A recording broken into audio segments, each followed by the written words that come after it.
दोस्तों आप सभी का स्वागत है मेरे YouTube चैनल मैथमेटिक्स 2.0 में। जैसे कि आप लोगों को पता है दोस्तों कि क्लास 9th में हम हीरोज फॉर्मूला पढ़ रहे हैं। एनसीईआरटी बुक से 12.1 एक्सरसाइज को कंप्लीट करके 12.2 एक्सरसाइज में क्वेश्चन नंबर 1 से लेके क्वेश्चन नंबर 6 तक हमने कंप्लीट कर लिया है। आज का जो विश्लेषण है क्वेश्चन नंबर 7 से है। तो आइए दोस्तों वीडियो को शुरू करते हैं। वीडियो में अंत तक बने रहिएगा। और थोड़ी बारिश हो रही है तो थोड़ा सा आवाज में आप लोग को दिक्कत हो सकती है, तो थोड़ा सा आप लोग मैनेज कर लीजिएगा। फिर भी मैं जोर से बोलने का प्रयास कर रहा हूं ताकि आपको अच्छे से स्पष्ट समझ में आ जाए और अच्छे से सुनाई दे। तो आइए सबसे पहले हम क्वेश्चन समझते हैं दोस्तों। ये हमारा एक्सरसाइज एनसीईआरटी बुक से एक्सरसाइज 12.2 है। और जैसे कि मैं बताया हूं हमेशा कि सिर्फ एनसीईआरटी नहीं, आपके पास जिस भी प्रकाशन का बुक है, यदि आपको उससे समस्या है तो आप हमसे जरूर पूछिएगा। आप कमेंट करके पूछ सकते हैं, व्हाट्सएप नंबर पर मैसेज करके पूछ सकते हैं। मैं एक बार फिर से बताना चाहूंगा दोस्तों कि क्लास 9th मैथ सॉल्यूशन के नेम से इसी चैनल पे प्लेलिस्ट बना हुआ है। यदि किसी कारणवश आपका कोई वीडियो मिस हो गया है या कोई चैप्टर मिस हो गया है, आप वहां से जाके एक एक करके सही वीडियो को देख के आप अपने सिलेबस को कंप्लीट कर सकते हैं। तो आइए दोस्तों शुरू करते हैं। सबसे पहले क्वेश्चन को हम समझते हैं कि क्वेश्चन क्या बोलता है। बोले कि kite is in the shape of, यहाँ देखिए यहाँ पे छूट गया है, ए kite is in the shape of A square. एक पतंग है, ठीक है ना, जो वर्ग के आकार का है, वर्ग के आकृति के जैसा है। जैसे कि आप लोग फिगर में देख पा रहे हैं, आप लोग अपने बुक में भी फिगर देख सकते हैं। वह स्क्वायर के फॉर्म में है विथ डायगोनल, जिसका डायगोनल जो है 32 सेंटीमीटर का है, यानी विकर्ण जो है वह 32 सेंटीमीटर का है। And N isosceles triangle of base 8 centimetre and side 6 centimetre. इसमें एक आइसोसेलेस ट्राइंगल भी है। जो काइट का टेल होता है, यानी जो इसका पूंछ होता है, वह एक आइसोसेलेस ट्राइंगल, यानी कहने का मतलब समद्विबाहु त्रिभुज है, जिसका बेस जो है, यानी जो इसका आधार जो है वह 8 सेंटीमीटर है और बाकी दोनों भुजाएं जो है, चूंकि आइसोसेलेस ट्राइंगल है तो दोनों साइड इक्वल होगा ही, तो जो 6 सेंटीमीटर का है। यह 3 अलग अलग सेट के कागजों द्वारा बनाया गया है। तो हमें बताना है दोस्तों कि हाउ मच पेपर, हमें कितना पेपर की आवश्यकता होगा ईच सेट, यानी हर प्रकार के कागजों की आवश्यकता कितनी होगी अगर हम इसको बनाते हैं तो, या इसमें प्रयोग किए गए तीनों प्रकार के अलग अलग जो तीनों प्रकार के जो सेट के जो कागज का प्रयोग किया गया है, इसको बनाने में कितना लगा है, ये चीज हमें बताना है। तो जाहिर सी बात है कि अगर हम इसका एरिया पता कर ले तो हमें कागजों का एरिया भी पता चल जाएगा। इसमें टर्म बांट दिया है कि 1 नंबर, 2 नंबर और 3 नंबर। तो आइए दोस्तों हम बनाना शुरू करते हैं। और हम 1 नंबर के लिए, यानी फिगर के अकॉर्डिंग जो हमारे पास 1 नंबर जो क्षेत्र है, अगर हम इस क्षेत्र की बात करें तो ये हमारे पास फर्स्ट वाला क्षेत्र है, इसे ध्यान में रखिएगा। और ये जिसको मैं डॉट से मैं डिनोट कर रहा हूं, ये हमारा सेकंड वाला है, ठीक है, इसको ध्यान में रखिएगा। अब बाकी मैं थर्ड को ऐसे ही छोड़ देता हूं, ठीक है ना दोस्तों, ये चीज ध्यान में रखना है। तो चूंकि मैं आप लोग को एक बात बताना चाहूंगा दोस्तों, जरा क्वेश्चन के ऊपर ध्यान दीजिए कि जब यह स्क्वायर के फॉर्म में है, जब यह स्क्वायर है यानी वर्ग है, तो जाहिर सी बात है, मैं आपको एक बात बता देता हूं कि यहां से इसके सभी साइड जो होंगे, अर्थात ए बी बराबर BC होगा, बराबर CD होगा और बराबर AD होगा। यानी इस स्क्वायर के सभी साइड आपस में क्या होंगे, इक्वल होंगे। जबकि ये स्क्वायर है तो इस काइट के सभी साइड क्या हो जाएंगे, इक्वल हो जाएंगे, क्योंकि यह वर्ग है। साथ ही साथ इसमें इसका डायगोनल दे रखा है। अगर हम एक यहाँ पे पॉइंट O ले लें, जैसे ये हमारा एक पॉइंट हम O ले लेते हैं, इस पॉइंट पे जहाँ पे डायगोनल एक दूसरे को बाइसेक्ट किया है, काटा है, इस स्थिति में दोस्तों मैं आपको बताना चाहूंगा कि अगर मान लीजिए कि हमारे पास डायगोनल BD की बात करें, अगर यदि डायगोनल BD की बात करें, क्योंकि इसमें विकर्ण BD है, यह बराबर होगा, क्योंकि स्क्वायर के डायगोनल हमेशा आपस में क्या होते हैं, इक्वल होते हैं, बराबर होते हैं। तो जाहिर सी बात है कि BD बराबर AC होगा, यानी चूंकि BD और AC दोनों क्या है, विकर्ण है, डायगोनल है, तो दोनों बराबर होंगे। और इसी का माप कितना दे रखा है हमारा, 32 सेंटीमीटर, 32 सेंटीमीटर, ठीक है दोस्तों। अब मैं आपको एक बात बताना चाहूंगा, यदि मान लीजिए कि O is mid point of BD, मान लीजिए कि यहां से हम लिख लेते हैं कि O is the mid point of AB, BD। अगर BD का मान लेते हैं कि O अगर मिड पॉइंट है, तो जाहिर सी बात है कि BO बराबर OD होगा, यानी BO बराबर OD हो जाएगा, क्योंकि यह इसको 2 इक्वल पार्ट में बांट देगा। मिड पॉइंट इस भुजा को, इस साइड को, यानी BD को, इस डायगोनल को 2 इक्वल पार्ट में बांट देगा, जाहिर सी बात है दोस्तों।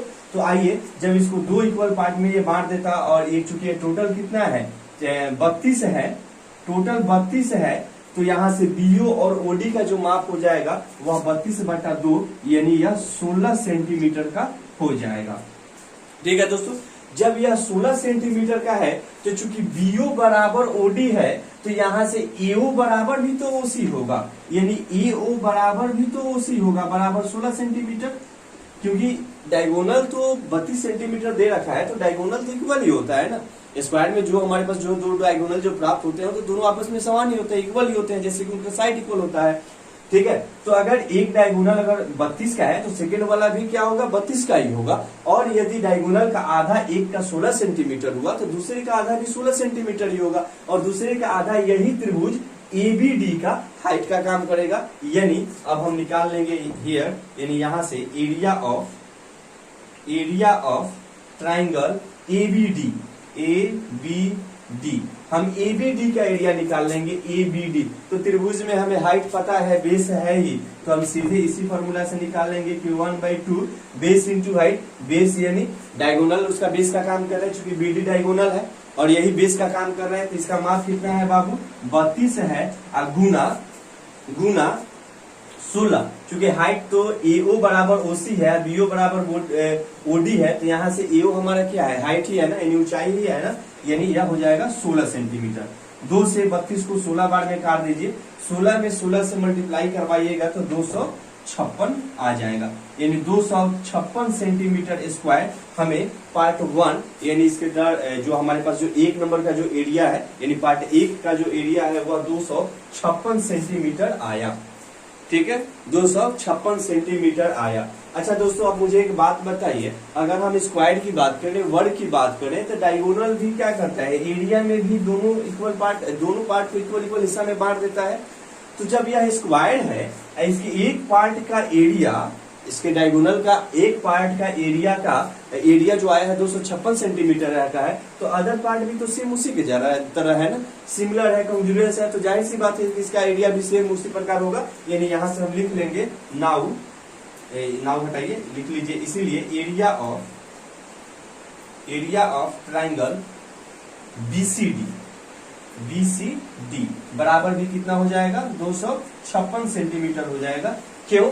क्योंकि एरिया ऑफ ट्राइंगल एबीडी बराबर होगा एरिया ऑफ ट्राइंगल बीसीडी का, यानी इस क्षेत्र का क्षेत्रफल, यानी त्रिभुज एबीडी का क्षेत्रफल बराबर होगा त्रिभुज बीसीडी के क्षेत्रफल का। तो जब यह 256 सेंटीमीटर है तो ये भी क्या हो जाएगा, 256 सेंटीमीटर हो जाएगा, यानी दो पार्ट का हमने एरिया निकाल लिया, यानी ये हमारे पास सेकंड पार्ट का एरिया निकल चुका है। अब हम थर्ड पार्ट की अगर बात करें दोस्तों, मैं आप लोग से बताना चाहूंगा थर्ड पार्ट के बारे में अगर बात करें, देखिए थोड़ा सा मार्कर धोखा देना शुरू कर दिया है।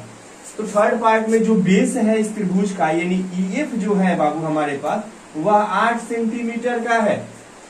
बाकी जो दोनों जो साइड हैं, यानी अगर हम ईसी की बात करें और अगर सीएफ की बात करें तो वह 6 सेंटीमीटर के हैं, यानी 6 सेंटीमीटर का है, जैसे कि आप लोग देख पा रहे हैं।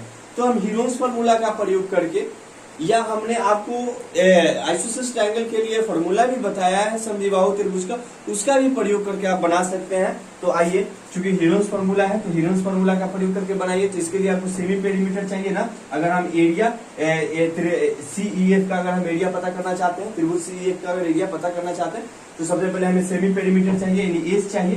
तो एस बराबर कितना हो जाएगा जी, तो 8 + 6 a प्लस बी प्लस सी बटा 2 हो गया ना। तो 8 और 6 14, 14 और 6 20, 20/2 काट देंगे तो यह 10 सेंटीमीटर हो जाएगा। इसीलिए दोस्तों अब यहाँ से एरिया ऑफ पार्ट 3 लिख दीजिए, या त्रिभुज सीईएफ निकाल लीजिए, यानी एरिया ऑफ त्रिभुज सीईएफ, यानी सीईएफ का क्षेत्रफल। रुकिए जरा देखते हैं कोई मार्कर काम कर रहा है कि नहीं दोस्तों, थोड़ा सा साथ में रख देते हैं।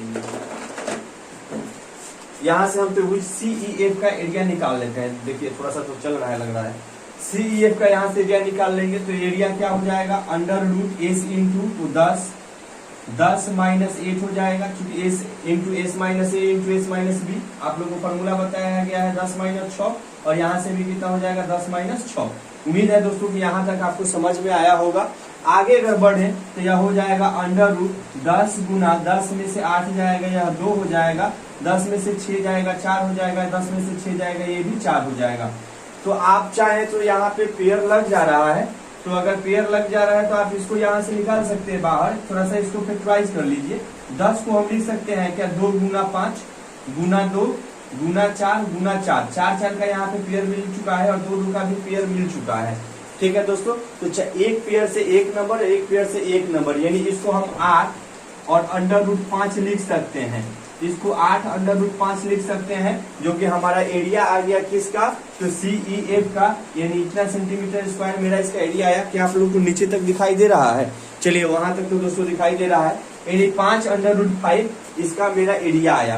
लेकिन मान लीजिए किसी किसी बुक में और कहीं कहीं पे सॉल्यूशन में आपको जो इसका एरिया निकाला है वह अप्रॉक्स वैल्यू करके निकाला है, तो हम चाहें तो इसको अप्रॉक्स वैल्यू से भी निकाल सकते हैं। जैसे कि अगर मैं आप लोग को बताना चाहूँ तो गुना करवा दीजिए, 10 दूनी 20, 20 चौका 80, ठीक है ना, और 80 चौका 320 हो जाएगा, क्योंकि 80 में 4 से गुना करेंगे तो 8 चौका 32, 320 हो जाएगा। यानी दोस्तों यह हमारा आ जाएगा √320, √320। अगर √10 गुना 2 गुने 4 करते हैं तो यह √320 हो जाएगा। अब 320 जरा देख लीजिए, तो 17 का स्क्वायर, तो देख रहे हैं कि 320 से तो कम ही है, ठीक है ना, तो ये तो होगा नहीं। 18 का स्क्वायर जाते हैं तो 324, यानी इससे ज्यादा हो जा रहा है। यानी जो इसका आंसर है वह 17 और 18 के बीच में ही है, लेकिन 17.5 से भी ज्यादा है, क्योंकि एक 289, 17 का अगर हम स्क्वायर करते हैं तो 289 बहुत कम हो जा रहा है। 18 का स्क्वायर करते हैं तो 324, जिससे यह बस 4 ही पॉइंट क्या है, यानी 4 ही नंबर क्या है, कम है। तो यानी जाहिर सी बात है कि 17 पॉइंट समथिंग इसका आएगा। रुकिए हम बता देते हैं, 17.8 9 9 81, 17.9 समथिंग आएगा। तो आप इसको 17.9 भी लिख सकते हैं, यानी इतना सेंटीमीटर स्क्वायर इसका एरिया हो जाएगा। दोस्तों पार्ट 1 का जो हमारे पास एरिया आया है वह हमारा आया है 256 सेंटीमीटर स्क्वायर, ध्यान रखिएगा 256 सेंटीमीटर स्क्वायर। सेकेंड पार्ट का भी जो हमारे पास आया है आंसर, वह उसका एरिया आया है 256 सेंटीमीटर स्क्वायर, और जो थर्ड पार्ट का जो हमारे पास एरिया आ गया वह 17.9 सेंटीमीटर स्क्वायर कहिए, या इसको आप 8 √5 सेंटीमीटर स्क्वायर कहिए।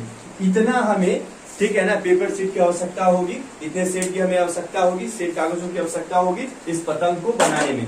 दोस्तों उम्मीद है कि आपको अच्छे से समझ में आ गया होगा। यदि किसी प्रकार की अगर आपको समस्या होती है तो आप हमसे जरूर पूछिएगा। दोस्तों जाते जाते मैं आपसे एक बात बोलना चाहूंगा कि मैथमेटिक्स 2.0 के परिवार को बढ़ाने में हमारी मदद कीजिए, अतः ज्यादा से ज्यादा दोस्तों के बीच में शेयर कीजिए। और यदि अभी तक आपने हमारे चैनल को सब्सक्राइब नहीं किया है तो सब्सक्राइब करके बेल आइकन जरूर दबा लीजिएगा। चलिए बहुत बहुत धन्यवाद।